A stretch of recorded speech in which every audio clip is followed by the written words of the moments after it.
CJL Ideas. Pensemos juntos, las comunidades judías del futuro.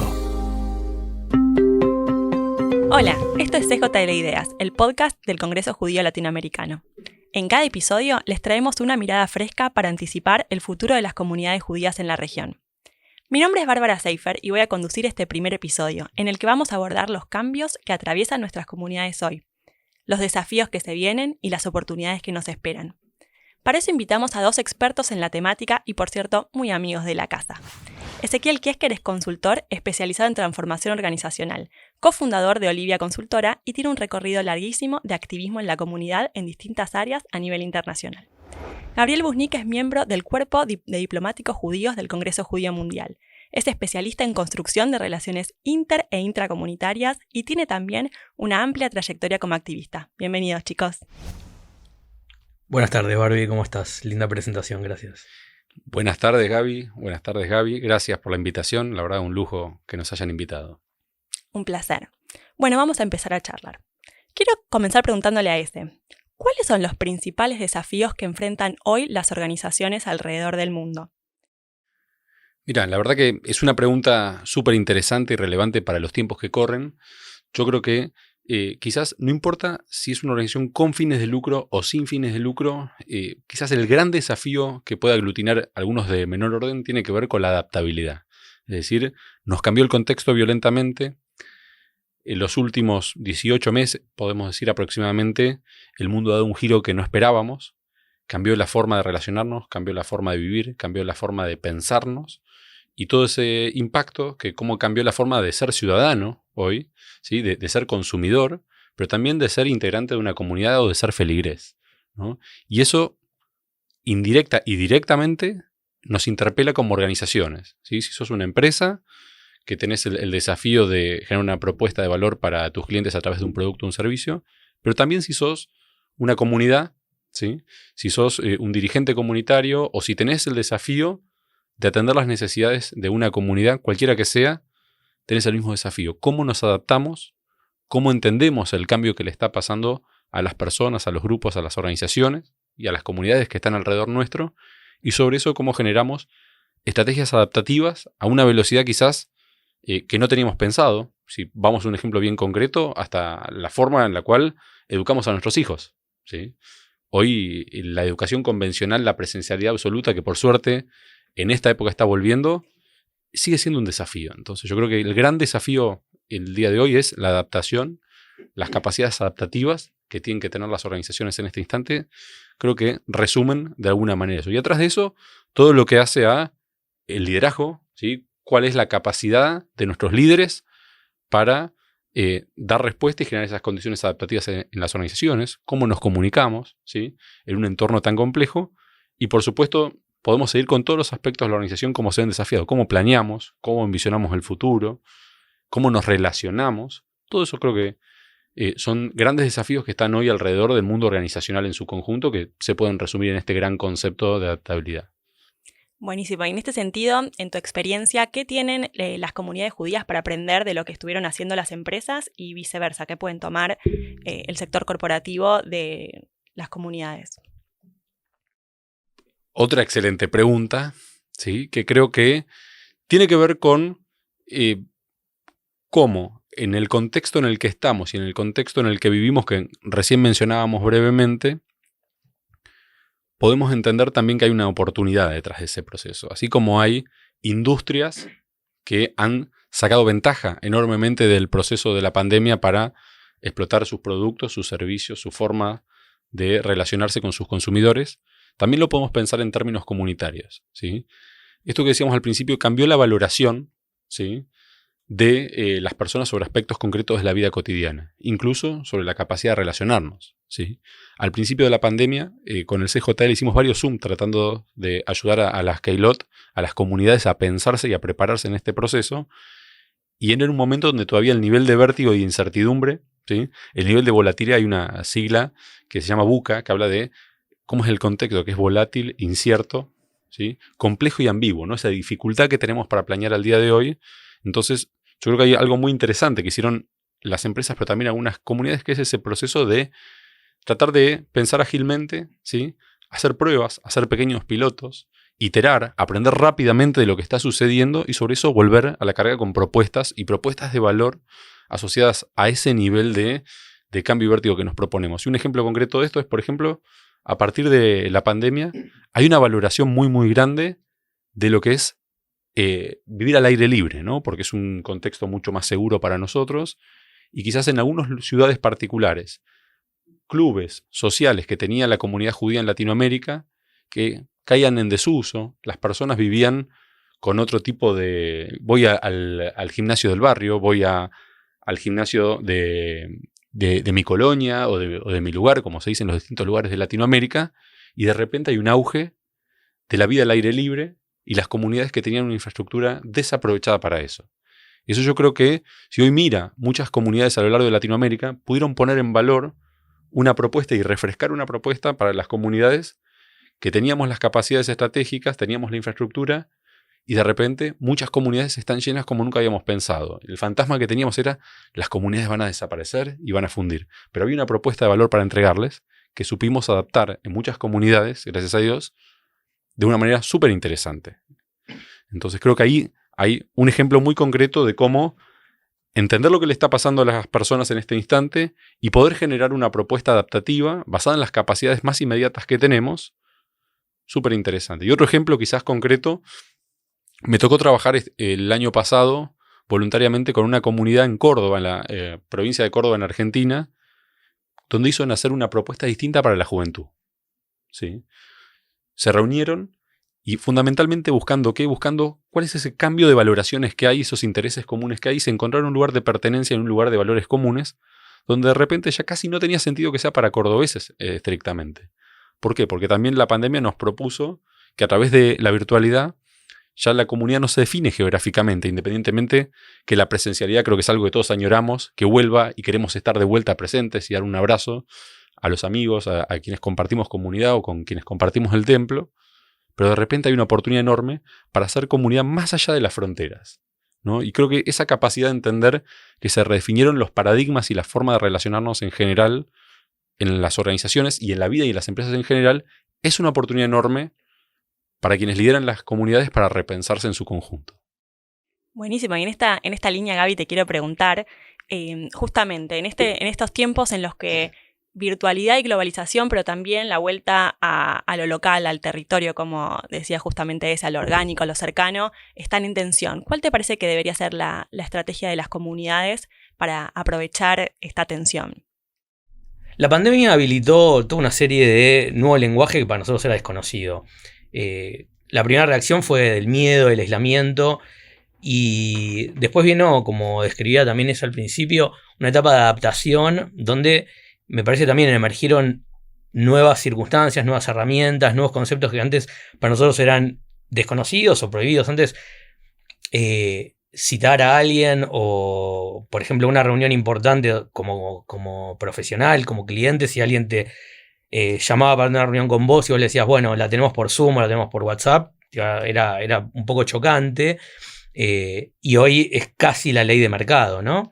Lo mismo, creo que comunidades, antes una comunidad quizás un poco más reformista, un poco más adaptada a la modernidad, podía llegar a tener algún servicio religioso por internet o por algún tipo de plataforma, y creo que hoy han explorado cada uno dentro de las posibilidades que les da la postura respecto a las normas de la ley judía, servicios religiosos o clases de Torá, y mismo clases también que para nosotros eran imposibles de pensar, como clases de gimnasia, clases de Rikudim, clases de hebreo.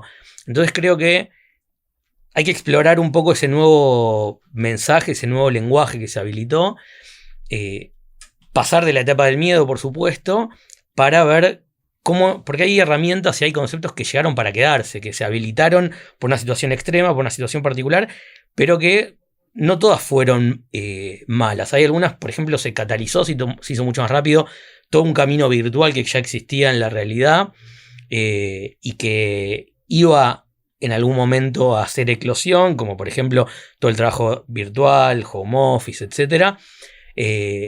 Que creo que, no sé, para mí entender, se fue a un extremo quizás, me parece que la virtualidad es una herramienta, no es una solución final. ¿Por qué? Porque creo que seguimos, y volviendo entonces un poco a la pregunta, creo que la virtualidad como comunidad nos da un montón de respuestas, nos da las posibilidades de que comunidades alejadas, comunidades aisladas, comunidades de las que nosotros consideramos pequeñas por su cantidad de gente, y es un concepto que ahora vamos a desafiar, el tamaño de una comunidad en función de la cantidad de gente, para pasar a el tamaño de una comunidad en cuanto a su impacto, en cuanto a cuánto puede influir en el resto de las comunidades, o en el mundo judío, o en el mundo no judío. Pero creo entonces que vamos a tener que revalorizar entonces un poco cuál es el efecto positivo que tiene la posibilidad de participar virtualmente, pero también entender que la vida en comunidad tiene mucho de presencialidad y mucho de encuentro, y que quizás a los que estamos acostumbrados a comunidades más grandes, esa presencialidad nos parece muy obvia y la añoramos, pero creo que todo esto de la pandemia y del boom de la virtualidad permitió que comunidades lejanas o comunidades con poca oferta quizás de actividad, o con poca cantidad de gente, de miembros, puedan, por ejemplo, no sé, hoy cualquiera de nosotros puede tomar una clase de Torá de México, puede hacer una clase de Rikudim de Israel, o puede participar del aniversario del Kristallnacht en Alemania. Entonces me parece que eso es el desafío, y cómo tenemos que otra vez empezar a convivir con la revalorización de la nueva herramienta que nos permitió la virtualidad, por otro lado con el retorno y la recuperación del contacto y del vínculo personal, y con la integración de las comunidades mal llamadas grandes con las comunidades mal llamadas chicas, para poder entonces todos convivir en lo que para nosotros sería una aldea judía global, donde cada uno tiene que reformular cuál es su lugar y su grado de injerencia y su influencia. ¿Sabes qué? Lo que dice Gaby es súper interesante, porque hay una resignificación de la presencialidad desde mi punto de vista, ¿no? Digamos, la pregunta es ¿para qué nos vamos a juntar? ¿No? ¿Para qué nos vamos a reunir? ¿Es necesario que nos reunamos para una reunión de comisión directiva de una comunidad presencialmente? No sé. Yo me acuerdo cuando vos, que estás en las empresas, debes tener más fresco esto, pero esta reunión podría haber sido un mail. 100%. Bueno, ahora me parece que esta reunión la podríamos haber hecho por Zoom, ¿no? Este podcast lo podríamos haber grabado por Zoom, eventualmente, y algo de eso estamos haciendo.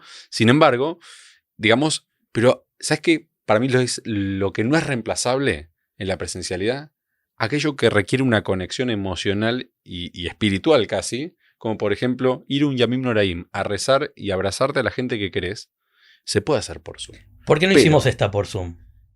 Es más linda. ¿Hace cuánto no nos veíamos?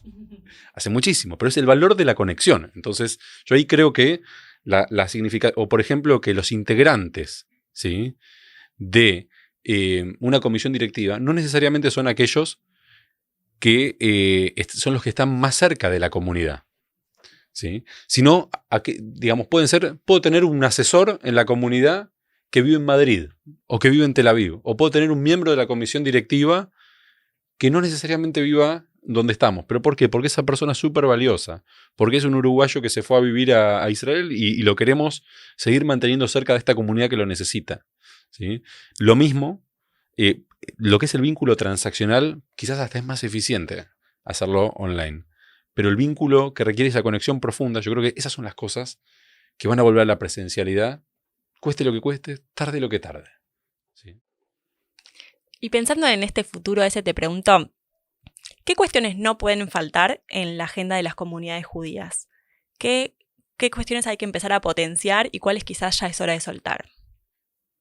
Mira, yo, aún quizás siendo un poco crítico, ¿sí?, pero con cariño, por el amor que merece la causa, creo que quizás el gran desafío que tiene la comunidad judía globalmente y en Latinoamérica en su conjunto es cómo generamos, las condiciones de liderazgo para, hacer florecer y hacer crecer a las comunidades en tan complejo contexto. Y yo creo que es una agenda ineludible que tenemos que procurar, tenemos que buscar que no sea quien lidera la comunidad el que tenga tiempo o el que tenga los recursos, sino las personas más preparadas y las mejores personas que muchas veces, creo que con Gaby lo hemos escuchado infinidad de veces, bueno, ya van a tener la oportunidad su generación.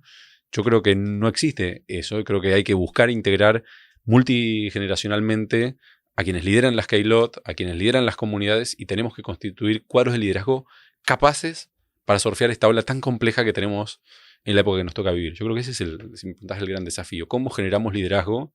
Y si no lo tenemos hoy, porque somos críticos, y decimos, mira, la verdad, quienes hoy lideramos la comunidad tenemos enormes brechas para dar respuesta a esta. Bueno, entonces, ¿cómo por lo menos nuestro legado tiene que ser? ¿Cómo invertimos, preparamos en las mejores universidades del mundo nuestros mejores recursos destinados a crear el liderazgo de calidad que hace que una comunidad florezca, no sobreviva? Porque sobrevivir me parece que es conformarse con poco. Yo me acuerdo, estuvimos juntos en alguna charla que una persona dijo que cuando te dicen ustedes son el futuro, que es una frase muy repetida y que uno le gusta, ¿no? Cuando es joven, está en una reunión y que alguien diga, no, ustedes son el futuro. Y una persona nos dijo, eso es una traición, es una trampa, ¿no? Porque te dicen, vos el futuro quiere decir cuando seas viejo, cuando ya te hayas ensuciado con toda la política, cuando te hayas defraudado, cuando ya seas serio, cuando tengas arrugas, recién ahí vas a ser el presente.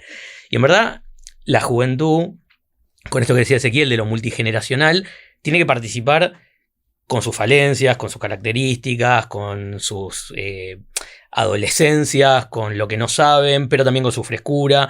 Y además, y sobre todo, este cambio de paradigma que se genera, en verdad, por la pandemia, pero que en verdad ya venía horadándose por debajo. Me parece a mí que la pandemia podría haber sido una pandemia, podría haber sido un terremoto, podría haber sido una guerra, digamos, o podría haber sido simplemente una revolución un poco más sostenida en el tiempo, no tan abrupta, pero en verdad lo que hace es cambiar todo un paradigma comunicacional y un paradigma donde claramente los jóvenes tienen que tener una participación, pero no solamente ahora para poder tener una visión de todo, que es absolutamente cierto. Las comunidades judías siempre supimos que el secreto está en la continuidad, digamos. Creo que dentro del léxico de las comunidades judías la palabra continuidad está en el top 3, 4, pero me parece que este cambio sí tiene que ir acompañado y liderado por los jóvenes, porque hay toda una forma de hablar, una forma de comunicarse, una forma de aprender, una forma que, aunque nosotros seamos muy modernos, aunque tengamos ganas, aunque tengamos mucha predisposición, me parece que ya hay una parte que no vamos a poder entender. Entonces, no sé, si uno ve hoy a alguien de 5 años, de 7 años, de 10 años, ya hablan de otra manera, interactúan de otra manera, y esos son el público de las comunidades, ya no del presente, ya no del pasado o del futuro, del presente. Entonces, tenemos que aprender a comunicarnos como ellos van a poder recibir esa información. Si no, estamos hablando solamente para el público de 30 en adelante. Yo tengo una segunda respuesta más provocativa. ¿Sí? No me cabe la menor duda. Que tiene que ver con, quizás, uno es el desafío, digamos, mirando a la comunidad desde adentro, que es este del liderazgo. Pero el segundo para mí pasa por, como comunidad judía, obviamente está buenísimo la sensación comunitaria de preocuparnos por el otro. ¿Sí? Pero yo creo que el desafío es aún más grande y pasa por una comunidad judía un poco menos endogámica, ¿sí? Y preocuparnos por los problemas del otro y de los otros, ¿sí? Porque hoy yo creo que cuando no podemos hablar de antisemitismo sin hablar de discriminación de una forma amplia de todos los colectivos que son discriminados. Creo que no podemos hablar digamos, de tzedaká sin hablar de desigualdad en Latinoamérica. Creo que es tan sensible la fibra que se tocó en Latinoamérica por el impacto de la pandemia económico, social, político, que si como comunidad judía nosotros no empezamos a mirar al otro como un hermano, independientemente de la religión, del credo y de sus posiciones políticas o religiosas o los que fuera, tenemos un problema aún más grande. Creo que seguramente Gaby va a tener muchos más ejemplos y alguna frase solemne que lo va a poner, o de la Torá que lo va a poner de una forma que dice, mira, lo que vos decís tiene vigencia de 2000 años, no es una idea tuya, ¿sí? Pero yo creo que ese es como el segundo gran desafío, crear condiciones de liderazgo, y el otro es esa mirada de que nos preocupemos por el otro, el hermano, y la hermana, o esa mirada más amplia, ¿no? Que creo que a veces nos cuesta, o por lo menos ese es mi punto de vista personal. Yo creo que ese es el otro desafío que nos convoca pensando en el 2030, en el 2050 y la semana que viene también. Y en este contexto de cambios en la generación de vínculos y de cambios de lenguaje que hablábamos, Gaby, ¿qué es hacer diplomacia? ¿Qué oportunidades nos aparecen para generar nuevos vínculos de maneras quizás no tan tradicionales? Bien, nos afrontamos en un mundo donde la pandemia también dejó a la vista muchas cuestiones, ¿no? Tanto a nivel política, bélica, económica, con lo cual la diplomacia va a ser fundamental, sobre todo para que la sangre no llegue al río, ¿no? Yo creo que el aspecto más positivo de todo esto, todos nosotros acostumbrados a la diplomacia, Ezequiel también, estuvimos muy acostumbrados siempre a viajar, por ejemplo, ¿no? Y que los encuentros sean frente a frente, tete a tete, y que se tenga que aprovechar la oportunidad única que vos tenías de estar 10 minutos, 15 minutos, 1 hora con determinado diplomático, con determinada persona, o en determinado lugar, una reunión en la Asamblea de las Naciones Unidas o de la Unión Europea. Durante estos 2 años todos tuvimos posibilidad, por ejemplo, de interactuar y en el mismo término que antes. Antes era, en el mismo término que nos referimos en esa charla, que antes era irrespetuoso decir, bueno, voy a tener una reunión con el secretario general de las Naciones Unidas por Zoom. Y hoy, sin embargo, se están teniendo todo ese tipo de relaciones por Zoom, por Zoom lo digo como parte genérica, ¿no? Pero entonces creo que eso abre una puerta muy, muy interesante a la diplomacia. En cuanto a que ya no es necesario transportarnos y trasladarnos, sino que podemos acceder a cualquier reunión desde donde estamos y tener una reunión al más alto nivel. Y luego también con las comunidades me parece que podemos ejercer mucho más impacto como comunidades judías. Por ejemplo, hace menos de 2 años se firmaron los pactos abrámicos con Bahrein y con Emiratos Árabes, y poquitas semanas después ya existía la Unión de Comunidades Judías del Golfo Pérsico, por ejemplo, ¿no? Entonces, no sé cuántos judíos hay en todos esos países, pero seguramente no son cientos de miles. Pero me parece que es una forma, la comunidad judía tiene mucha gimnasia de reaccionar comunitariamente y de establecer todo un andamiaje de comunidad y de infraestructura comunitaria que nos permite entonces agruparnos, y antes también agruparnos tenía que ser quizás físicamente o personalmente. Hoy me parece que si hacemos cualquier encuentro virtual, por ejemplo, donde van a haber representantes de todas las comunidades, bueno, está el de Argentina, el de Chile, el de Ecuador, el de cualquier comunidad, y también está el de Bahrein, y no importa si es 1 o 100.000, porque en verdad las comunidades grandes o pequeñas van a depender de la escala en la que nosotros querramos medirnos. Entonces digo, si yo soy la comunidad judía de Villa Crespo, bueno, somos poquitos, pero la comunidad judía de Capital Federal es otra, y la comunidad judía de la provincia de Buenos Aires y Capital Federal es otra, y la comunidad judía de Argentina es otra, y la comunidad... Entonces digo, cada una de esas comunidades también puede decidir diplomáticamente qué impacto quiere tener o vamos a tener como judíos, si decidimos entonces cómo unirnos, y ya no es necesario entonces tanto unirnos físicamente, o sí, pero tenemos más herramientas como para generar impacto diplomático como comunidades usando todas las plataformas y toda la tecnología. Al margen de un cambio conceptual de utilizando esta comunidad global, ¿no? No nada más de ser la comunidad de cada país y de cada lugar, sino la comunidad de una región utilizando todas las plataformas que nos permite la tecnología.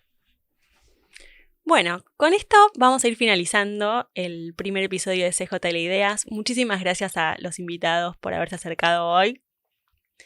¿Les queda algo que quieran compartir con nosotros hoy? No, gracias por la invitación. La verdad que un gusto participar del primer episodio, ¿no? Del primer episodio del CJL, así que ojalá lo disfruten.